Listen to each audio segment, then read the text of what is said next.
Hygiene কারিকুলামের প্রধান কাজ হচ্ছে হাইজেন মানে হচ্ছে পরিষ্কার পরিচ্ছন্নতা। হাইজেন মানে কি? পরিষ্কার পরিচ্ছন্নতা। পরিষ্কার পরিচ্ছন্নতা মানে আমাদের শরীরের জামা কাপড়, নখ, চুল, দাঁত, মুখমণ্ডল, চোখ, মুখ সব পরিষ্কার পরিচ্ছন্ন থাকবে।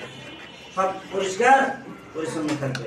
পরিষ্কার পরিচ্ছন্ন থাকলে রোগ ব্যাধি হয় না, নিজেকে সুরক্ষা রাখা যায়, রোগ থেকে মুক্ত থাকা যায়, শরীর ভালো থাকে, মন ভালো থাকে, স্বাস্থ্য ভালো থাকে এবং এই কাজ ভালো করে করা যায়, লেখাপড়া ভালো করে করা যায়। যারা এই হাইজেন কারিকুলাম পালন করে তাদের স্কুলে উপস্থিতি বৃদ্ধি পায়। কেননা জ্বর স্কুলে আসতে, অসুস্থতার কারণে দরখাস্তর মানেই হচ্ছে অসুস্থতার কারণে দরখাস্ত। প্রত্যেকটা স্কুলে অসুস্থতার কারণে দরখাস্ত, এইটা মুখস্থ করাই, তারপর লেখা, তারপর জমা দেয়। অসুস্থতার কারণে দরখাস্ত। হাইজেন কারিকুলাম চালু থাকলে অসুস্থতার কারণে দরখাস্ত এটা কমে যাবে, এটা বেশি দরকার হবে না, স্বাস্থ্য ভালো থাকবে।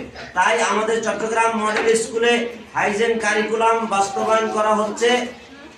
ম্যানেজিং কমিটির সদস্য, অভিভাবক, শিক্ষক, ছাত্রছাত্রী সবাই মিলে আমরা পরিষ্কার পরিচ্ছন্ন থাকব এবং নিজেদেরকে স্বাস্থ্য সুরক্ষা করব, রোগ থেকে মুক্ত থাকব।